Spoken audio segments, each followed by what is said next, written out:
এক মেয়ের সাথে আমার প্রেম ছিল, প্রেমের গুনাহ থেকে বাঁচতে তাকে গোপনে বিবাহ করি।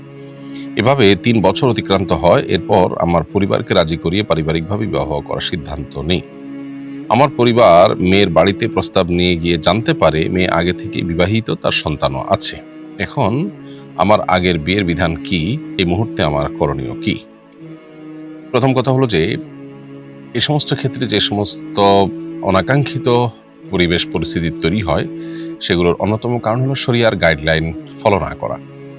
পারিবারিকভাবে যদি এই বিবাহটা সম্পাদন হতো, অভিভাবক টু অভিভাবক যোগাযোগ যদি হতো, তাহলে সেক্ষেত্রে যেই সমস্যাটা ৩ বছর পরে ধরা পড়েছে, সেটা হয়তো আরো আগে থেকে ধরা পড়তে পারত।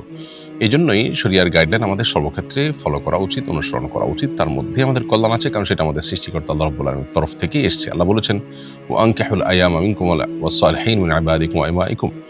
তোমাদের অধীনস্থদেরকে বিবাহ দাও, অভিভাবকদেরকে এই মর্মে কোরআনে নির্দেশনা দেওয়া হয়েছে। এজন্য এটা অভিভাবকদের মাধ্যমে হওয়াটাই হলো বাঞ্ছনীয়।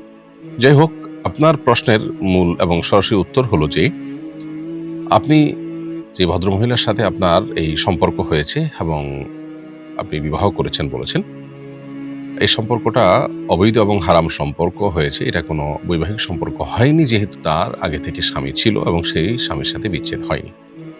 সেই স্বামীর সাথে বিচ্ছেদ না হয়ে থাকলে সেক্ষেত্রে তিনি আগের স্বামীর স্ত্রী হিসাবে বিবেচিত হবেন। মাঝে থেকে আপনি তাকে স্ত্রী হিসাবে যে গণ্য করেছেন, সেটা আসলে আপনার জানার ভুল ছিল, ধারণার ভুল ছিল।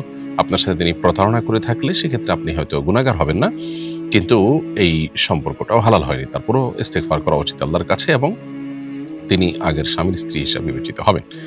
আর যদি তার আগে আপনার বিয়ে হয়ে থাকে, বরং বাবা-মা তাকে অন্যত্র পরে বিয়ে দিয়ে থাকে, তাহলে সেক্ষেত্রে আপনি স্বামী হিসাবে বিবেচিত হবেন।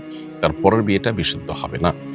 এক্ষেত্রে যদি সেই ঘরে বাচ্চাও থাকে, তারপরেও সেটা বিশুদ্ধ হয়নি। বিয়েটা আগে কোনটা বিয়ে হয়েছে নিয়মতান্ত্রিকভাবে ২ জন সাক্ষীর উপস্থিতিতে, সেটা হলো মূল বিবেচ্য বিষয়। যদি সেটা হয়ে থাকে, তাহলে সেক্ষেত্রে আপনার ক্ষেত্রে যদি সেটা হয়ে থাকে, তাহলে আপনারটাই হলো শরিয়ার দৃষ্টিকোণ থেকে বিয়ে, আর পরের যে সম্পর্কটা সেটা বিয়ে হয়নি। সেক্ষেত্রে এখন পরের জনের জন্য হালাল হতে হলে প্রথম জন তালাক দিতে হবে। সে প্রথম জন আপনি হলে আপনি, তিনি হলে তিনি। অতএব এটার উপর নির্ভর করে আপনাকে সিদ্ধান্ত গ্রহণ করতে হবে।